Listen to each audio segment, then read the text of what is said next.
Boa noite, gente.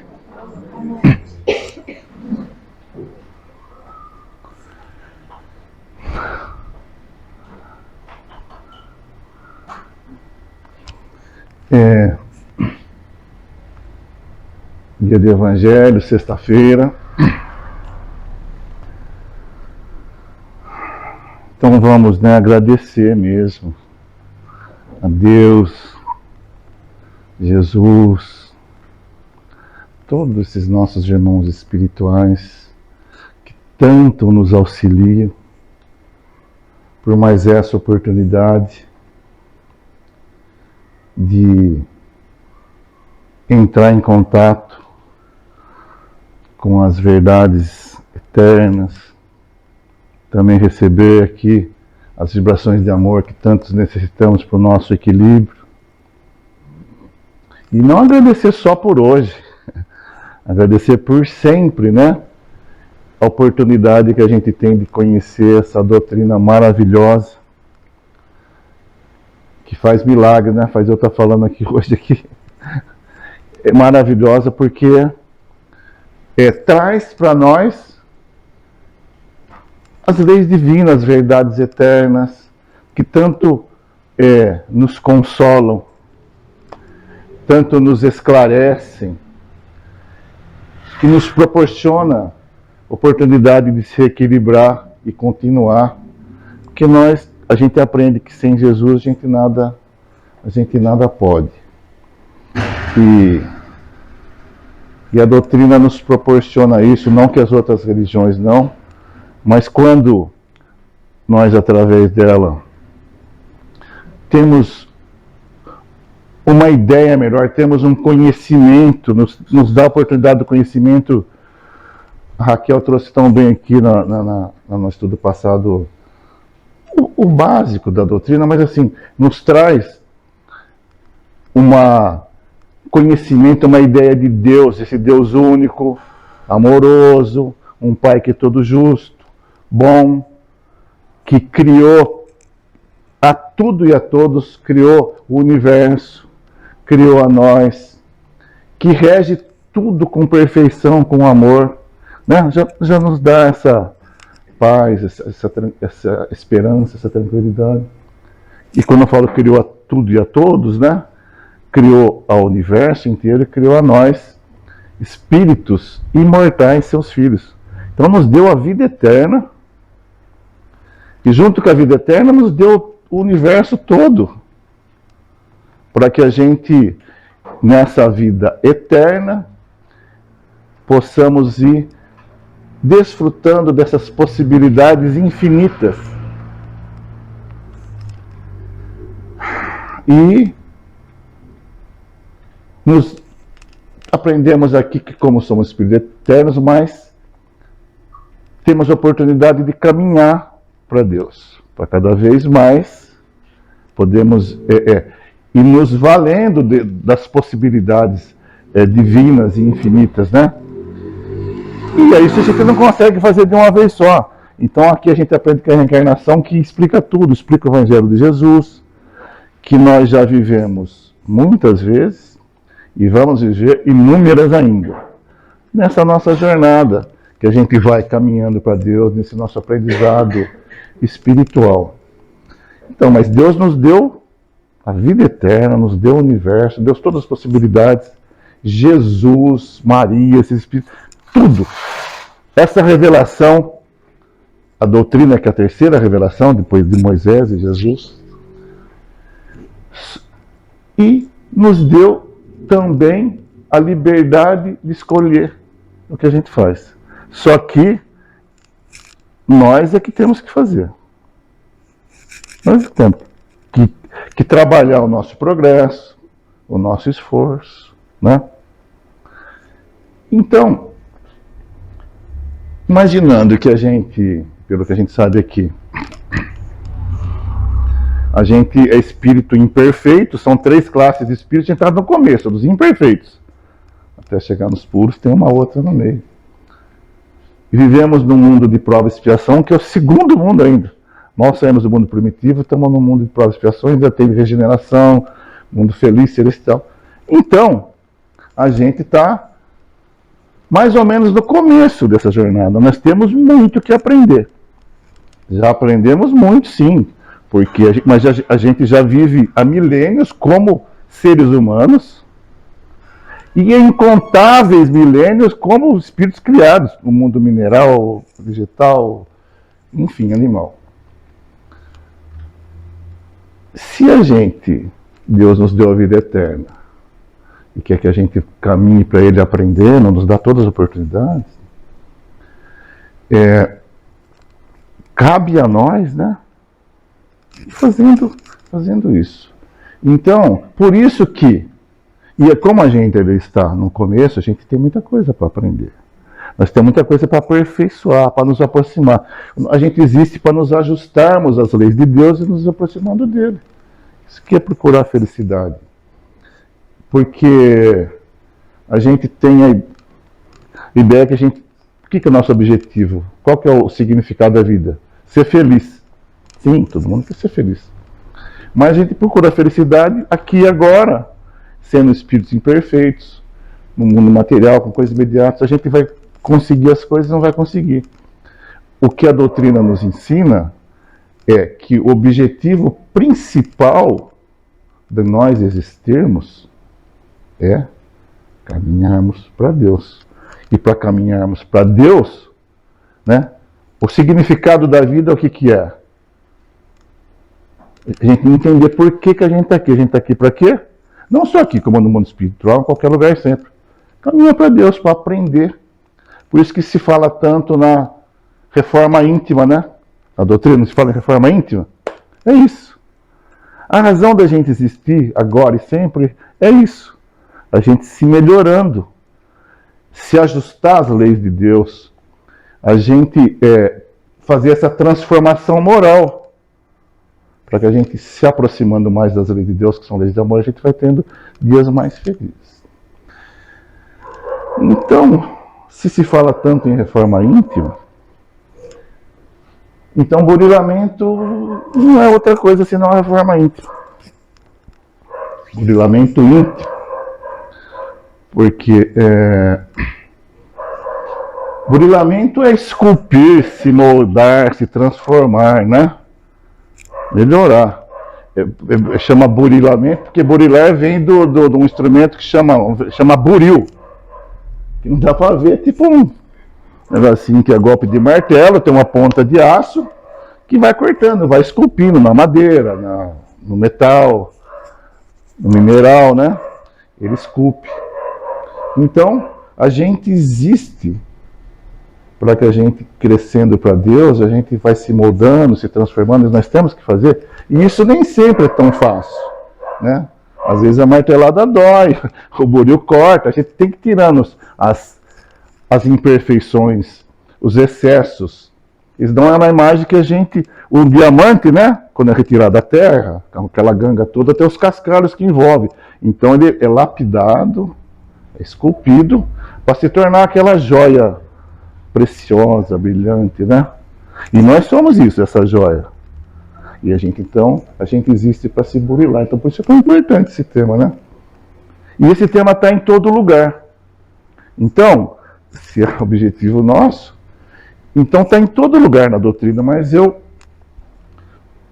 peguei uma mensagem de Emmanuel, que, né, já é mais do que suficiente, e nessa mensagem, mais do que ele falar sobre burilamento, ele esclarecer e dar o conhecimento, ele dá orientações práticas de vivenciar, que isso é importante. Porque se a gente aprende, mas não vivencia, a gente não se transforma. Porque a gente vive falando isso e vive tentando fazer isso, né? Aprender para a gente mudar, para colocar em prática. A mensagem está no livro Ceifa de Luz, que se chama No Burilamento Íntimo. E como a gente sabe, Emmanuel sempre, quando ele vai desenvolver um tema, ele pega uma passagem evangélica e em cima disso ele desenvolve, né? Do Evangelho, né? É perfeito, né? Então, isso aqui está em Mateus, no capítulo 24, versículo 46. Bem-aventurado aquele servo a quem seu senhor, quando vier, achar fazendo assim. eu só vou colocar mais ou menos o contexto para saber o que Jesus estava dizendo.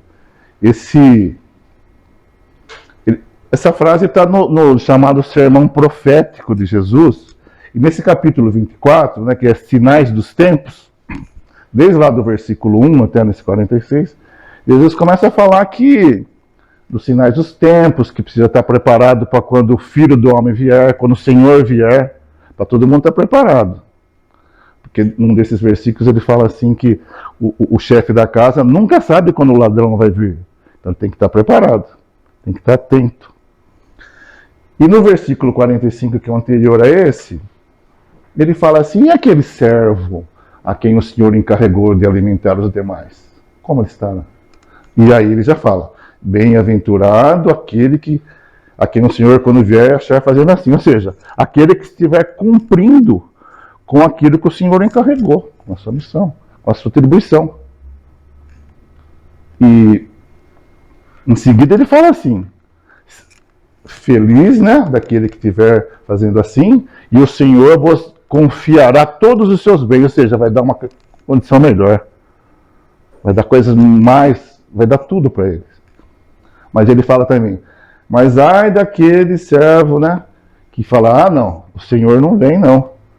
E ele fala: vou judiar dos outros servos, que estavam, e se junta com os beberrões e começa a beber e comer. Ele fala: ah, esse vai se juntar aos hipócritas, e aí haverá choro e ranger de dentes, que é uma fala tradicional dele. Ou seja, vai sofrer as consequências do que fez, né? Então, o que é o servo que estiver fazendo assim? Quem que é o Senhor? Né? É Deus, e nós somos os servos. E o que ele deu para cada um de nós o quê? Independente.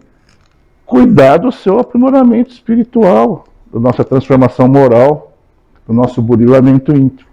Cada um com a sua capacidade, alguns com atribuições maiores, outros menores. Então, Emmanuel começa a mensagem falando assim: suspiramos por burilamento pessoal.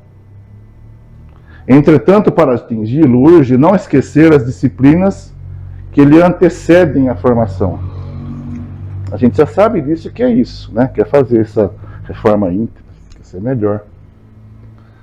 Mas, antes da gente se formar, antes da gente conseguir, né, essa formação nossa, esse aprendizado, a gente não pode esquecer quais são as disciplinas. Tudo que a gente quer aprender tem as disciplinas, tem as matérias, tem os cursos que a gente tem que aprender e ser aprovado, né? E aí ele fala: à vista disso, recordemos que a essência da educação reside nas diretrizes da vida superior que adotamos para nós mesmos. Então, acima de tudo, essas disciplinas, né, a essência disso que a gente tem que aprender está nas diretrizes da vida superior, ou seja, no que Deus nos coloca, nas leis divinas, que nós adotamos para nós mesmos, né? Então, burilar não é só saber, tem que viver. Daí o impositivo de cultivar-se o hábito. Então aí, por isso que é interessante, ele fala em 10 hábitos, porque cultivar o hábito está toda hora fazendo para que vire um hábito. E hábito é um bom costume, né? Se fosse mau costume, seria um vício. E ele fala aí dá 10 dicas, dá uma receita para a gente ir trabalhando esse burilamento. É lógico que tem muita coisa para se fazer. Mas se a gente fizer um pouco disso, já está tão bom. Então, vou colocando uma por vez e a gente vai falando. De ser fiel ao desempenho dos próprios deveres. Primeira coisa. Ser fiel ao desempenho dos próprios deveres. Dever, já fala, é dever, é obrigação.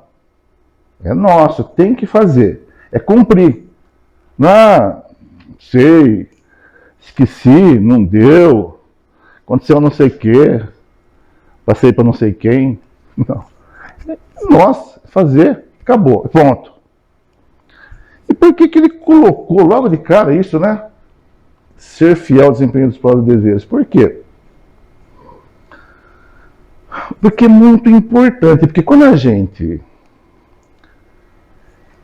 cumpre com os deveres que a vida nos coloca, nós ficamos com a consciência tranquila. Não se fala? Consciência tranquila do dever cumprido? E aí a gente já pode dizer que é feliz. Nós temos uma felicidade relativa aqui. Mas quando realmente consciência tranquila nos dá um estado de paz, de felicidade, por quê? Porque quando Kardec perguntou para os espíritos onde que estão gravadas as leis divinas, os imortais responderam o quê? Está gravado na consciência, né? Então as leis de Deus, as leis de amor em todas as suas expressões, né, acima de tudo, estão gravadas na nossa consciência. Então a nossa consciência sempre aponta ao melhor a fazer, o certo a fazer. Sempre. Mas uma das leis de Deus também é a lei de liberdade, então nós temos o famoso livre-arbítrio. Nós escolhemos ouvir a consciência ou não, cumprir com o nosso dever ou não, acima de tudo conosco mesmo. E aí cada um vai ser responsável por si, vai colher de acordo com isso. Então é por isso que é tão importante, né, a gente cumprir, porque a nossa felicidade a gente está fazendo para nós mesmos. A gente recebe o que dá. No fundo, a lei é essa. A gente poderia, tudo que a gente vai falar aqui, a gente pode sempre olhar por essa ótica, com essa lente, que a gente nunca vai errar. Segundo, de fazer o melhor que pudermos no setor de ação em que a vida nos situe. De fazer o melhor que pudermos no setor de ação em que a vida nos situe. Então veja, fazer o melhor. Qual que é o setor de ação que a vida nos situe? A gente sempre está em algum lugar fazendo alguma coisa na vida. Sempre. Se estiver fazendo nada, está sozinho, está pensando. Se estiver dormindo, está dormindo uma atividade espiritual. A gente sempre está em ação em algum lugar. Então ele manda fazer o melhor sempre. Não só, inclusive do cumprimento do dever. Cumpre o dever e dá o seu melhor. Em tudo que for fazer, faz o seu melhor. Por quê? O que a gente dá para a vida, é o que a vida vai devolver para nós. Nós recebemos aquilo que damos. Fazer o melhor sempre, hein? Vamos lá. De auxiliar a outrem sem expectativa de recompensa. A gente aprende aqui, né? Que a pessoa está com necessidade, a gente está pensando nela, não só na gente. O nosso grande problema é o egoísmo, é o orgulho, né? Que a gente só quer para nós, até quando a gente vai ajudar, que ter vantagem, né? Porque assim, a gente sabe que é comum se pensar assim, alguém ajudar uma outra pessoa, mas esperando ser ajudado por ela um dia que precisar, ou ser reconhecido, né? Falar, me ajudou, que a pessoa agradeça. E aí fala, mas ajudei fulano, olha, não precisei, me virou as costas. Olha, nem reconhece, nunca falou nada, nem obrigado falou. Ou então, se espera o reconhecimento do entorno, da sociedade, porque o ego, né? A gente tem necessidade de ser reconhecido. O orgulho fala, que pessoa boa, tá. Mas não é isso que Jesus ensinou, né? Não é? Ele o que falou? Que uma mão não saiba o que a outra deu. Senão se dá com a esquerda e fala, me devolve com a direita, é uma troca, né?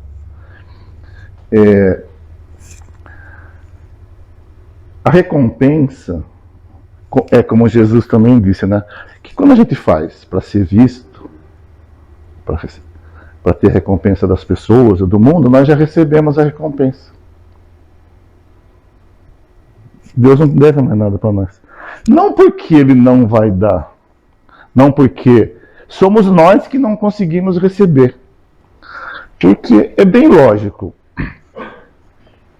Se o nosso grande problema é o egoísmo e o orgulho, que a doutrina tanto fala, então a gente vem dessa crescente, que temos necessidades do instinto, mas já já estamos num ponto que as nossas necessidades não são tão materiais, nem tão afetivas, nem de tanto reconhecimento. A gente já sabe da necessidade espiritual, que é a lei de amor, que é a lei de fraternidade.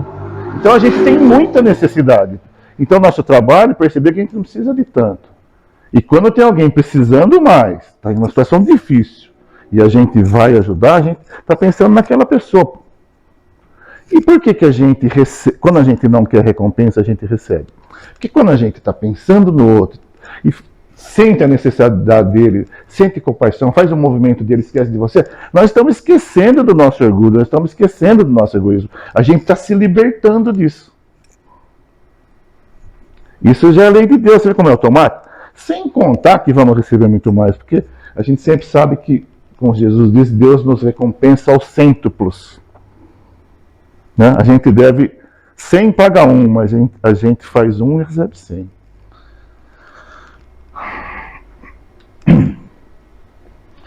De aperfeiçoar as palavras que nos escapem da boca. O Emmanuel é fogo, né? Escapa da boca. A gente tomando cuidado, sabendo o que está falando, a gente já fala muita coisa que não devia. Eu pelo menos falo, vocês acho que não, vocês não concordam. Vocês acham que não. A gente fala, não devia. Imagina quando escapa então. Não, porque a gente tem que saber que isso pode ferir alguém. Para de rir, o cara desconcentra falando sério. Isso machuca alguém. Pode trazer prejuízo, confusão. E vai longe isso. Pode causar uma situação que vai se arrastar por uma vida, às vezes até por outra. Porque, dependendo do que a gente fala, mesmo que seja uma verdade, mesmo que a gente queira ajudar, a gente tem que ver se não vai machucar, se não vai... Mesmo que seja uma verdade, não deve ser falado às vezes. Ou a forma como fala. Né? Por quê? Tudo que nós damos para a vida, nós recebemos da vida. Nós recebemos aquilo que damos.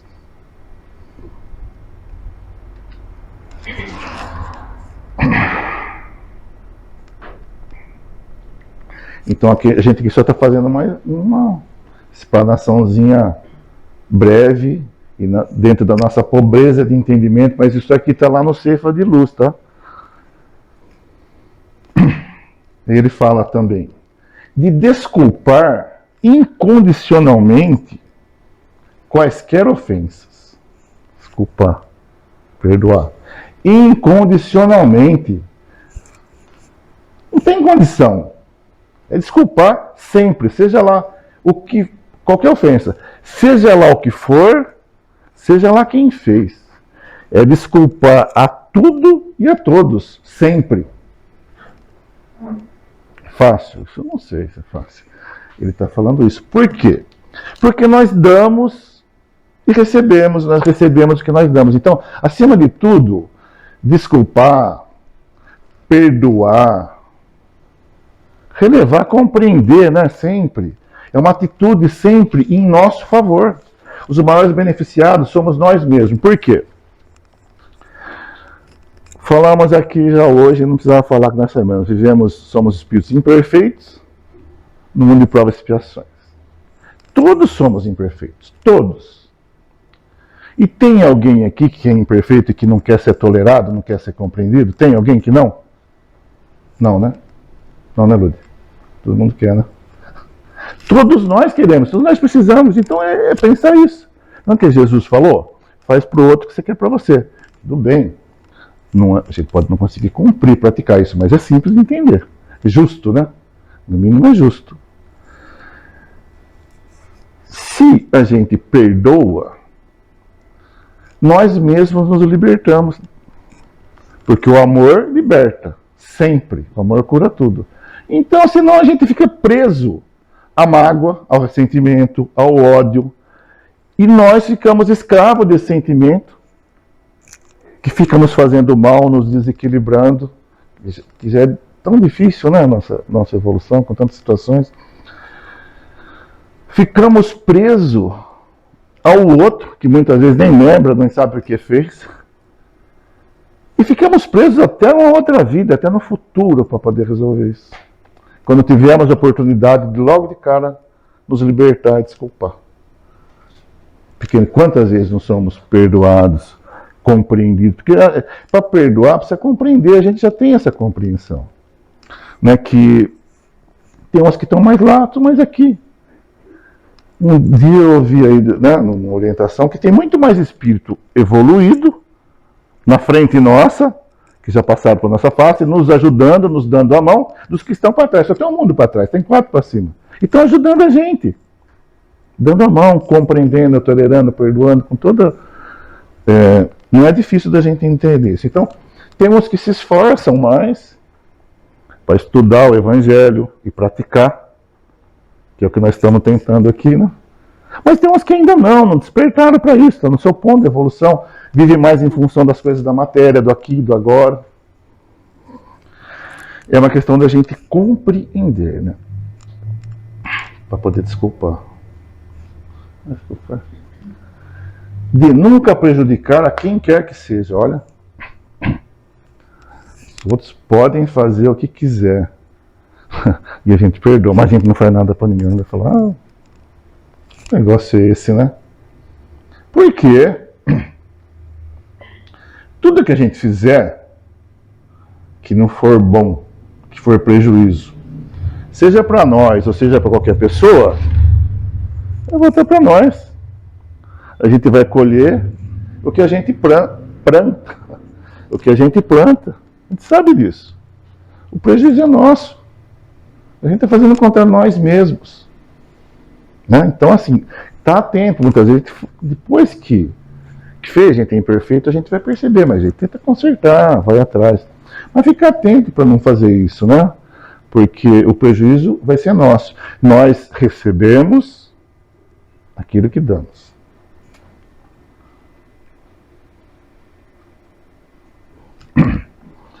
De buscar a boa parte das situações e das pessoas, esquecendo tudo que toma a feição de calamidade ou de sombra. Quando ele fala boa parte aqui, ele está se referindo a quando Jesus esteve na casa de Marta, né, e de Maria, e enquanto Maria estava lá cuidando, tendo os cuidados para receber Jesus, né? Marta estava só ali com Jesus, né? Conversando com... Ao contrário, Maria e Marta. Então eu vou falar assim, Senhor, fala para minha irmã aqui, sou eu que estou trabalhando, fazendo tudo, ela está aí só não. Fazendo nada, só conversando com o Senhor. Ele falou, minha filha, sua irmã escolheu a boa parte. Não que receber a pessoa, cuidar, não, uma coisa boa. Mas estar na presença de Jesus. Ouvindo o que tem que falar, acho que não é uma oportunidade rara, hein? Não tem nada que dá para... Não tem parte melhor.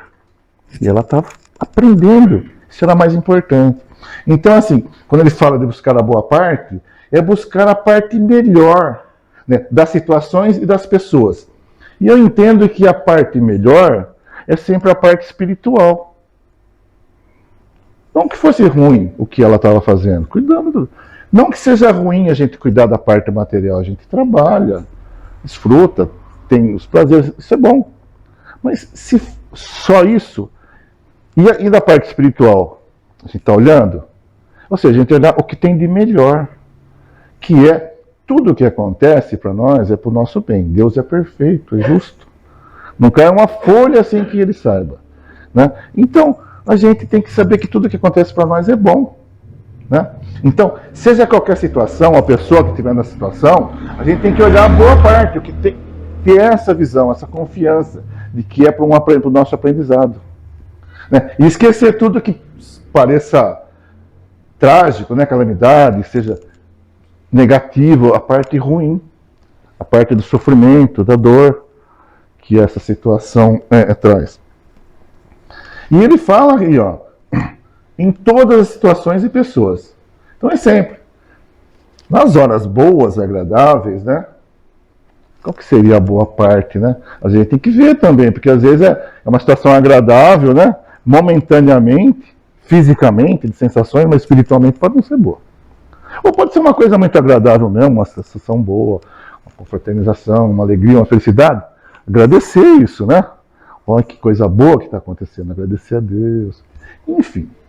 Mas e nas horas difíceis?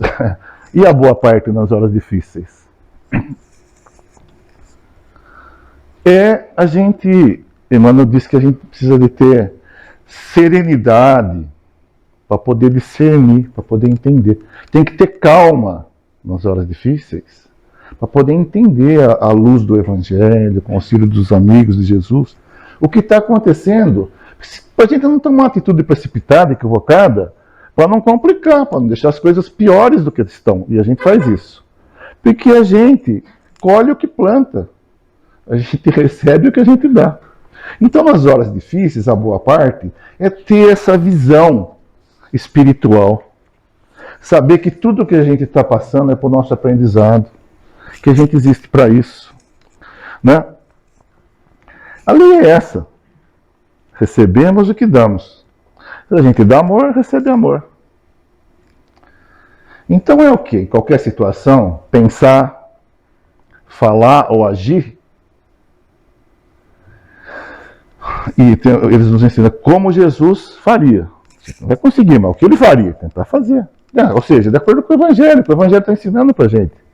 Uma situação de desculpar, uma situação de ajudar, uma situação de se examinar. Tudo que a gente tem para fazer. Então, acho que buscar a boa parte nas situações é ver nas entrelinhas.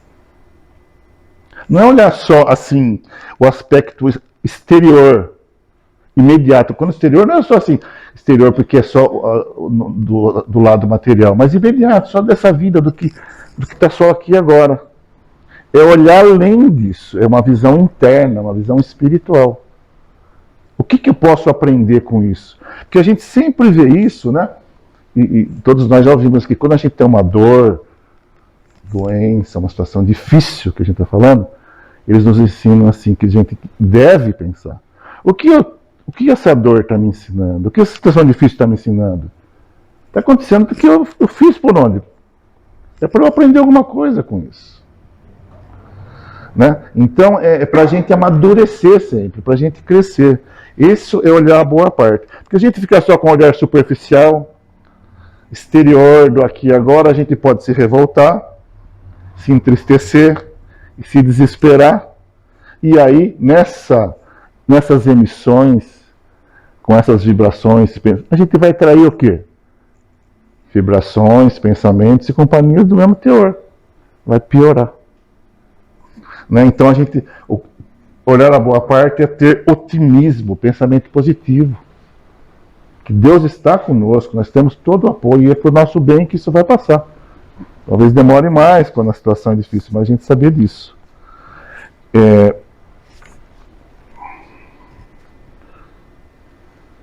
De procurar o bem com a disposição de realizá-lo. É procurar o bem para fazer, né? Porque a gente recebe o que dá. A gente faz coisas boas, recebe coisas boas. Então, fazer o bem, procurar viver o que é bom, o que é útil para nós e para os outros, faz parte do nosso aprendizado, do nosso aprimoramento, do nosso burilamento. Mas assim, é porque eu pelo menos sempre ouvi isso e procuro colocar em prática, que é muito consolador, é muito confortador e ajuda muito a gente a sair das situações. Ele fala assim, quando está difícil, sabe o que fazer, está doendo, está sofrendo, ora e trabalha e serve. Serviço, né? Vai fazer uma coisa boa para você, pô. Sempre, continua. Vai fazendo. Então a gente procura fazer. Mas é assim, então quero melhorar para o nosso bem. Então você fala, bom, eu vou fazer uma coisa boa, vou procurar um bem. Ah, tem uma coisa lá para fazer. Ah, não. Aí fala, Fernando, vai lá fazer que tem uma coisa legal. É procurar e fazer. É justamente fazendo, se envolvendo com isso que a gente vai ser beneficiado. Né? De nunca desesperar. Então a gente vinha falando, né, das horas difíceis, né? Manter a calma, manter a serenidade, procurar entender, saber que é para o nosso bem. Mas nas horas muito difíceis, quando as dificuldades são muito aumentadas, que a gente se perde e se desespera. Ele fala para nunca desesperar. Horas difíceis, continuar com otimismo, orando e serviço. Horas muito difíceis, continuar com oração, com otimismo, orando, servindo, e ele acrescenta, com paciência. Porque pode demorar. Isso não vai ser coisa de um dia. Tem coisas que demoram alguns dias mesmo, tem umas que vão longe. Mas vai passar, e é para o nosso bem. A gente vai se sentir bem já durante o processo. Porque nós temos que sempre ter essa certeza. Deus não erra. Deus faz sempre o melhor. O melhor está nos acontecendo. Muita gente está ajudando a gente. É para o nosso aprimoramento, é para o nosso crescimento.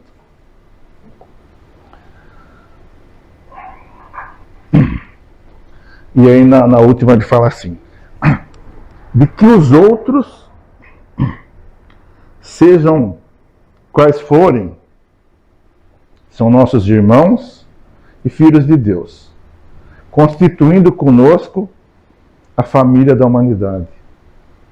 E a gente sabe disso já há tanto tempo. Somos espíritos, filhos de Deus, portanto, filhos do mesmo Pai. Espíritos imortais, né? Então, se a gente, na família consanguínea, que geralmente nós temos as diferenças lá, né? Como falamos no cravo, dois na ferradura. Um por amor, dois por diferença que vem para se arrumar. A gente se ama, procura se ajudar, tem esse sentimento de fraternidade. Imagina, por que não na família espiritual? É a gente ter essa visão, né? Quando vê alguma pessoa em qualquer situação, fala assim, ele é um irmão meu. Nunca vi, não sei, está certo, errado, mas é um irmão. Ele fala que a gente tem que ter essa visão sempre, né? E ele conclui a mensagem. Para isso é forçoso lembrar, sobretudo, que a alavanca da sustentação dos hábitos enobrecedores está em nós. E somente vale se manejada por nós. Então veja, está nos esclarecendo sobre esses hábitos, né? que nós devemos praticá-los, mas entender, praticar, mas perseverar, continuar. Manter a sustentação, não desistir. O que é que mantém? É a nossa vontade. Mas, então, se a gente já temos o conhecimento, a gente está consciente que é para o nosso bem, sabemos que nós temos que fazer. Começamos a fazer. Temos que ter a vontade de continuar, porque nem sempre as condições são fáceis. E só nós podemos fazer. Eles podem ensinar a gente, ajudar, dar passe, iluminar, ajudar. Mas nós temos que fazer, a vontade é nossa. Né? E para concluir, nós vamos falar de outra mensagem, então há mais 45 minutos. Brincadeira. É que essa mensagem também chama burilamento, e é de Emmanuel também, está no livro Bênção e Paz. Mas eu vou trazer só o final dela, porque ela vem complementar essa outra. E a passagem evangélica, né, do evangelho que Emmanuel traz aqui, ele fala assim, meu pai trabalha até agora, e eu trabalho também.